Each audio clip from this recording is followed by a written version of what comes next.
A man sits quietly in the corner of an upscale coffee shop, working on his laptop, wearing jeans and a hoodie, minding his own business like dozens of other customers.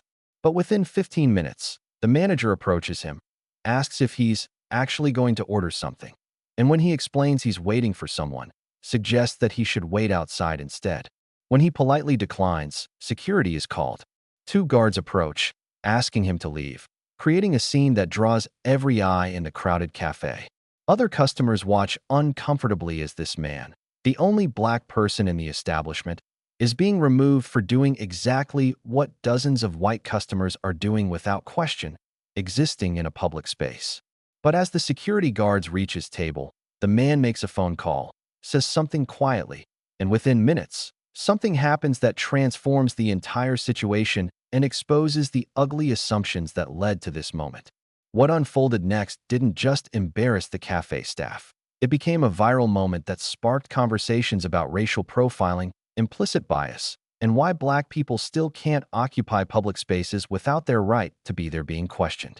By the end of this story, you'll understand why incidents like this happen thousands of times daily across America, and why the identity reveal wasn't actually the most important part of what happened that day. Let me introduce you to Marcus Williams, because his experience in that Philadelphia cafe in 2023 represents both a specific incident and a pattern that millions of black Americans navigate constantly. Marcus was a 38-year-old technology entrepreneur who'd built a successful software company from the ground up, growing it to 50 employees and $8 million in annual revenue. He'd been featured in business publications, had spoken at tech conferences, and was well known in Philadelphia's startup community. But on this particular Tuesday afternoon, none of that mattered to the people who looked at him and saw only a black man in casual clothes who they assumed didn't belong in their upscale establishment. Marcus had arrived at the Café, an independent shop in Philadelphia's Rittenhouse Square neighborhood known for expensive coffee and a predominantly white, affluent clientele, to meet with a potential investor. He was 15 minutes early, had ordered a coffee immediately upon entering, and had settled at a corner table to review his pitch materials on his laptop. He was dressed casually because the meeting was informal and because Marcus had long ago decided he wouldn't perform respectability politics by wearing suits to prove he belonged in spaces where white men in hoodies were never questioned. He was doing exactly what half the other customers in the cafe were doing, working on a laptop, sipping coffee, occupying space. The difference was that he was black, and apparently that was enough to make his presence suspicious. According to the National Restaurant Association's 2022 study on discrimination in food service establishments, black customers report experiencing discriminatory treatment at rates 3 times higher than white customers, with the most common forms being slower service, being seated in less desirable locations, having orders questioned or scrutinized, and being asked to prove they can pay before service is provided. But what happened to Marcus went beyond poor service. It was an attempt to remove him from the establishment entirely based on nothing but assumptions about who belonged in that space and who didn't. The manager, a white woman in her 30s named Jennifer, had apparently been watching Marcus since he'd arrived. Later investigation would reveal that she'd never approached any of the white customers who'd been sitting without ordering or who'd been occupying tables for extended periods. But something about Marcus's presence triggered her suspicion. Maybe it was his race. Maybe it was his casual attire in a space that catered to a dressed-up clientele. Maybe it was the implicit assumption that a black man in this neighborhood was more likely to be a problem than a customer. Whatever the reason, Jennifer decided that Marcus needed to be dealt with. Jennifer approached Marcus's table and, without greeting or preamble, asked, "Sir, are you planning to order anything else?" Marcus, looking up from his laptop with polite confusion, gestured to his coffee cup and explained that he had ordered and was waiting for someone to arrive for a meeting. Jennifer's response revealed the real issue. "Well, this isn't really a place for meetings. Our tables are for customers who are actively purchasing." Marcus pointed out that multiple other customers appeared to be having meetings, sitting with laptops, occupying tables without constantly ordering. Jennifer's face tightened with obvious discomfort at being challenged, and she said something that made her bias explicit. "I'm going to need you to either order more or leave. We have paying customers who need tables." Marcus felt the familiar surge of exhaustion and anger that comes from being black in America and having to deal with this kind of treatment yet again. He could have gotten angry, could have made a scene, could have demanded to speak to the owner. Instead, with the weary patience of someone who'd navigated racist assumptions his entire life, he calmly explained, "I am a paying customer. I purchased coffee when I arrived. I'm waiting for a business meeting. I'm happy to order more when my colleague arrives, but I'm not leaving." This calm refusal to accept the discriminatory treatment apparently escalated Jennifer's concern. Instead of acknowledging her mistake or at minimum leaving Marcus alone, she decided to call security, claiming there was a disruptive customer who was refusing to leave. Two security guards, contracted to patrol the upscale shopping district where the cafe was located, arrived within 5 minutes. They approached Marcus's table, and one of them said in a tone meant to be authoritative, "Sir, we've received a complaint that you're causing a disturbance. We're going to need you to leave the premises." Marcus, now acutely aware that every customer in the cafe was watching this interaction, felt the humiliation of being publicly targeted wash over him. He'd done nothing wrong, had violated no policy, had been perfectly polite, and yet he was being treated like a criminal because a manager had decided his blackness made him suspicious. Here's what makes these situations so insidious. Marcus knew from experience that arguing with security guards could escalate quickly, that black men who assert their rights are often viewed as threatening, and that what started as discrimination could easily transform into a violent confrontation if he wasn't careful. Studies show that black people face a significantly higher risk of violence during interactions with security and law enforcement, even when they're the victims of discrimination rather than perpetrators of any wrong. Marcus had to make split-second decisions about how to protect himself while also refusing to accept treatment that was fundamentally unjust. Marcus remained seated, kept his hands visible on the table, and spoke in a calm, measured tone. "I'm a paying customer waiting for a business meeting. I've done nothing wrong, and I'm not leaving. If you'd like to verify with the manager that I purchased coffee, you're welcome to do so." One of the security guards walked over to Jennifer to confirm the situation, and she apparently doubled down on her complaint, telling the guard that Marcus was loitering and that she wanted him removed. The guard returned to Marcus and said, "The manager wants you to leave. You can go voluntarily, or we can escort you out." This was the moment when Marcus made the phone call that would change everything. He pulled out his phone, dialed a number, and said loud enough for the guards and nearby customers to hear, "Hey, it's Marcus. I'm at the Artisan Café on Rittenhouse Square, and I'm being asked to leave by security even though I'm a paying customer waiting for our meeting. Can you come down? I'm at the corner table." He hung up and looked at the security guards. "My attorney is on his way. He's also the person I was meeting here. Until he arrives, I'm not going anywhere. And if you lay hands on me to forcibly remove a paying customer who's broken no rules, we'll be pursuing legal action for assault and discrimination." The mention of an attorney clearly gave the security guards pause. They stepped back to confer with Jennifer, who now looked less certain about her decision to escalate the situation. Other customers, who'd been watching this unfold, started pulling out their phones and recording. One white woman stood up and said loudly, "He's been sitting here working like everyone else. Why are you harassing him?" Another customer chimed in, "I've been here for an hour without ordering anything else. Are you going to kick me out too?" The social pressure was mounting, and Jennifer's discriminatory action was being exposed in real time. Within 10 minutes, Marcus's attorney arrived, a well-known civil rights lawyer named David Foster, who was indeed there for a meeting with Marcus about a completely unrelated business matter. David took in the scene, his client being confronted by security, staff looking defensive, customers watching and recording, and immediately understood what had happened. David identified himself as an attorney, produced his credentials, and in a voice that carried authority honed through years of litigation, asked the security guards and manager to explain exactly what rule Marcus had violated that justified attempting to remove him. Jennifer struggled to articulate a coherent response, eventually settling on he was loitering despite the evidence that he'd purchased coffee and was occupying the table exactly like numerous other customers. David then dropped the information that would become the viral moment. "Let me make sure I understand. You've called security to remove my client." Marcus Williams, the CEO of TechBridge Solutions, who was featured in the Philadelphia Business Journal last month as one of the city's top entrepreneurs, who was waiting here for a meeting with me, his attorney, about a commercial real estate deal where he's purchasing a property 3 blocks from here. You've decided he's loitering and needs to be removed. Is that correct? The emphasis on Marcus's credentials and status was strategic.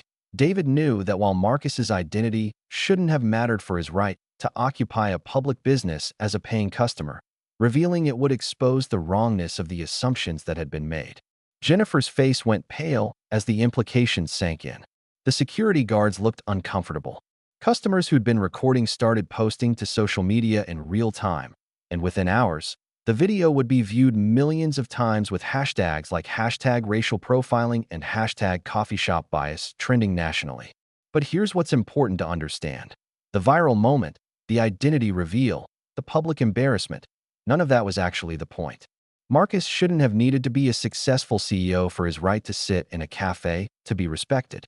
His worth as a human being and his right to occupy public space wasn't contingent on his professional achievements or his attorney's intervention. The fact that revealing his identity shocked people into recognizing the injustice actually reveals a deeper problem. That we've normalized treating Black people as suspicious until proven otherwise. That we assume Black people don't belong in upscale spaces unless they can prove they've earned access through success. David made this point explicitly in his statement to the media later that day. What happened to Marcus was wrong not because he's successful, but because he's a human being who was discriminated against based on race. The real story isn't that they tried to remove a CEO. It's that they tried to remove a Black man for doing exactly what white customers do without question. If Marcus had been unemployed or homeless, his right to dignity and non-discriminatory treatment would be exactly the same. The fact that his professional success surprises people into reconsidering their bias is itself evidence of the racial stereotypes that created this situation. The aftermath of the incident revealed patterns that extended far beyond one cafe's discrimination. Social media investigation by local activists discovered that the Artisan Cafe had a history of complaints about discriminatory treatment of Black customers, complaints that had been dismissed or ignored by management. Other Black Philadelphia residents shared their own experiences of being profiled, followed, or asked to leave the same establishment. The cafe had developed a reputation in Black communities as a place to avoid, but that reputation had been invisible to white customers and management who'd never experienced the discrimination.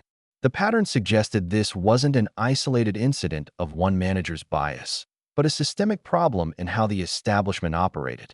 The cafe's initial response compounded the problem.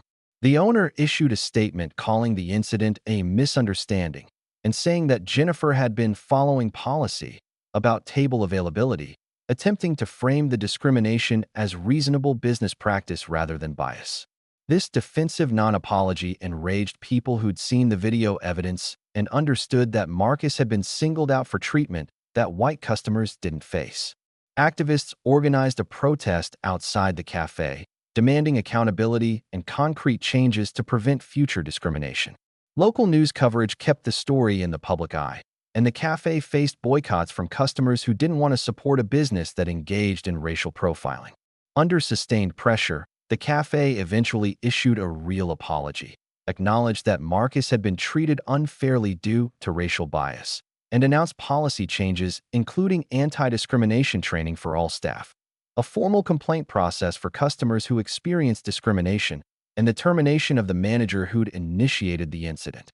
But these changes came only after public outrage had made inaction costly to the business, not from any internal recognition of wrongdoing or moral imperative to treat all customers equally.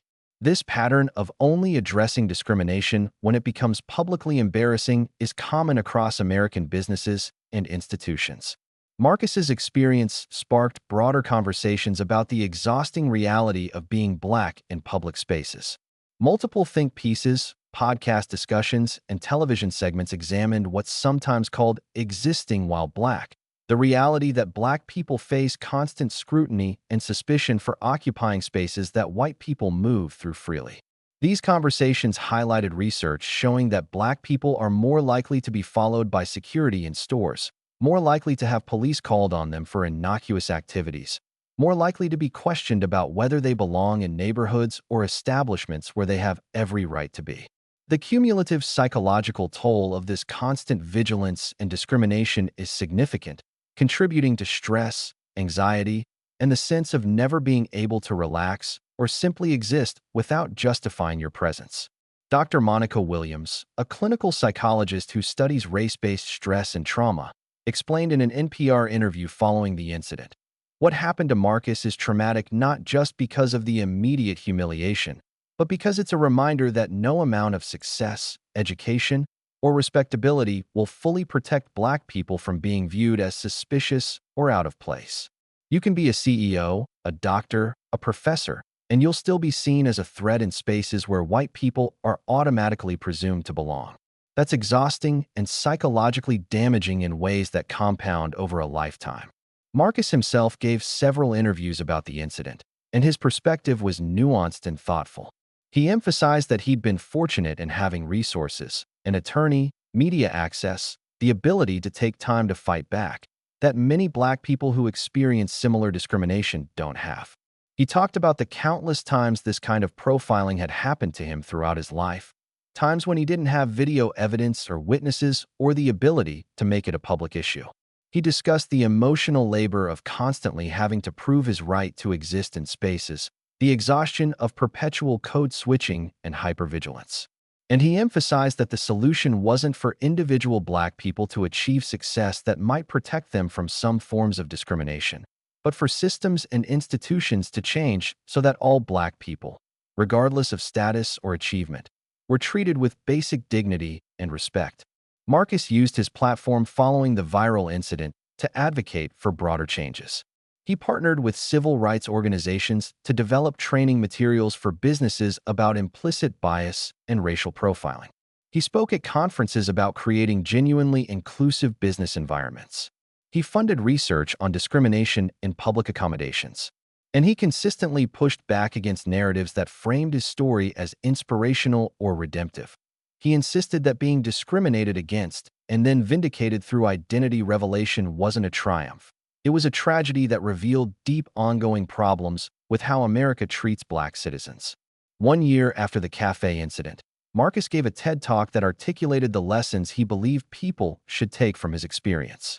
He told the story of that day, but he spent most of the talk discussing the experiences of Black people who faced similar discrimination without the same resources or outcomes he'd had.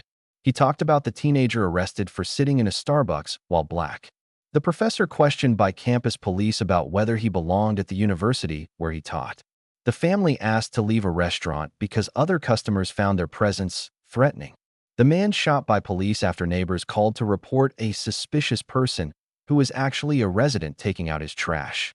Marcus's point was that his Café story had gone viral because of the dramatic reveal, but countless similar incidents happened daily without viral attention or accountability, and those stories mattered more because they revealed the systemic nature of racial profiling rather than just individual instances. The Café incident also revealed something about how the public responds to racial discrimination. The story went viral partly because of the identity twist, the satisfaction of seeing someone who'd been wrongly judged revealed to be successful and accomplished. But Marcus and many commentators pointed out that this narrative was actually problematic because it suggested that discrimination was wrong because the victim turned out to be worthy rather than because discrimination is always wrong regardless of the victim's status. The viral appeal of "they judged him wrong" stories can actually reinforce hierarchies where we're outraged by discrimination against successful Black people while being less bothered by the same treatment of Black people who aren't CEOs or professionals. This dynamic was captured perfectly in a viral Twitter thread by writer and activist Brittany Packnett Cunningham. We shouldn't need Marcus Williams to be a CEO for his humanity to be recognized. We shouldn't need Sandra Bland to be articulate for her death to matter. We shouldn't need Breonna Taylor to be an EMT for her killing to be unjust. The problem with "wait till they find out who he really is" stories is they imply the discrimination would be justified if he was poor or struggling. It's not. It never is. Black humanity isn't conditional on achievement. The Artisan Café incident became a case study in business schools and diversity training programs, but often in ways that missed the deeper point. Some trainers used it as a cautionary tale about how discrimination could damage a business's reputation, essentially framing anti-racism as good PR rather than moral imperative. Marcus pushed back against this framing in multiple interviews, arguing that businesses should treat black customers with respect because it's right, not because getting caught being racist could hurt profits. He pointed out that the instrumental approach to inclusion, where diversity is valued primarily for business benefits, was itself dehumanizing because it suggested black people's worth was contingent on what they could provide to white-owned institutions. Marcus also addressed the question of why he'd remained calm during the confrontation, something that multiple media outlets had praised him for, as though staying composed while being discriminated against was itself an achievement worthy of recognition. In an essay for The Atlantic, Marcus wrote about the impossible position black people are placed in during racist encounters. People praise me for staying calm, but they don't understand that I had no choice. If I'd gotten angry, if I'd raised my voice, if I'd shown the entirely justifiable rage that anyone would feel when being publicly humiliated for doing nothing wrong, I'd have been labeled as aggressive or threatening. The security guards might have felt justified using force. The narrative would have shifted to my behavior rather than the discrimination I experienced. Black people learn from childhood that we have to remain calm and composed even when we're being treated unjustly, because showing emotion is dangerous. That's not strength, it's survival. 3 years after the Café incident, Marcus's company had grown significantly, partly due to increased publicity, but mostly due to the quality of his work. He'd used some of his increased resources to fund initiatives addressing racial equity in technology and entrepreneurship. He'd partnered with other black entrepreneurs to create mentorship programs and investment funds specifically for black-owned startups that face discrimination in accessing traditional venture capital. He'd become a vocal advocate for addressing racial wealth gaps and the systemic barriers that made success harder for black entrepreneurs to achieve. But when asked about the Café incident in interviews, he was always clear. The moment he was most proud of wasn't the dramatic reveal or the viral attention, but the white customer who'd stood up and said, "Why are you harassing him?" That act of allyship, speaking up in real time rather than staying silent, was what Marcus believed actually mattered for creating change. The broader lessons from Marcus's experience apply far beyond coffee shops. Research consistently shows that black people face discrimination and profiling across virtually every domain of public life: in retail stores, restaurants, hotels, airports, parks, neighborhoods, and countless other spaces. They're asked to produce receipts to prove they purchased items that white customers carry out without question. They're followed by security, questioned about their presence, assumed to be employees or service workers rather than customers, and treated as threats rather than as people simply existing in public spaces. These experiences accumulate over time, creating what researchers call racial battle fatigue, the physical and psychological exhaustion that comes from constantly navigating bias and discrimination. The solution isn't for individual black people to become successful enough to sometimes be protected from the worst discrimination, though Marcus's success did provide him resources to fight back that many don't have. The solution is for systems, institutions, and individuals to examine and change the biases that lead to black people being viewed as suspicious or out of place in the first place. This requires ongoing training on implicit bias, clear policies against discrimination, accountability when discrimination occurs, and perhaps most importantly, white people being willing to examine their own assumptions and speak up when they witness others being treated unjustly. If you're a business owner or manager, Marcus's story offers crucial lessons about the cost of discrimination, not just in potential lawsuits or bad publicity, but in the human dignity of your customers and the values your business embodies. Examine your policies and practices for bias. Train staff on implicit racism and how it manifests in customer interactions. Create clear accountability when discrimination occurs. And understand that intentions don't matter if outcomes are discriminatory. Jennifer probably didn't think of herself as racist, but her actions revealed biases that caused real harm regardless of her intentions. If you're a white person who's never experienced this kind of discrimination, Marcus's story is an invitation to examine your assumptions. When you see a black person in a space where they're the only one, do you question their presence? Do you assume they're there for service work rather than as a customer or professional?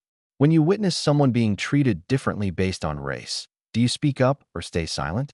The white customer who challenged Jennifer's treatment of Marcus did more to address the discrimination in that moment than any policy or training could have.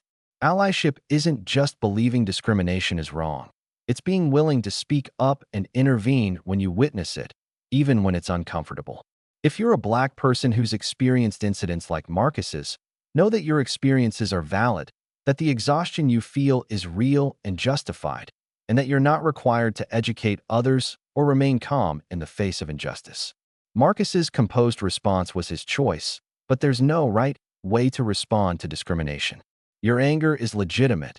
Your decision to speak up or protect yourself are both valid, and the burden of fixing racism doesn't rest on your shoulders. Here's the ultimate truth that Marcus's Café story reveals, the identity twist that made the story go viral. The revelation that he was a successful CEO was actually a distraction from the real issue. Marcus had every right to occupy that space regardless of his professional status. A Black teenager, an elderly person, someone unemployed, someone homeless. They all deserve the same dignity and non-discriminatory treatment. The fact that revealing Marcus's success shocked people into recognizing the injustice proves that we've internalized hierarchies where we believe some people deserve respect while others must earn it. That's the real problem, and until we address it, incidents like Marcus's Café confrontation will keep happening thousands of times daily across America. If this story changed how you think about racial profiling, discrimination in public spaces, or your own role in either perpetuating or challenging bias, hit that like button and subscribe for more stories that examine the hidden realities of race in America. Share this with anyone who needs to understand that discrimination isn't always overt hatred. Sometimes it's assumptions about who belongs where, assumptions that have real consequences for real people.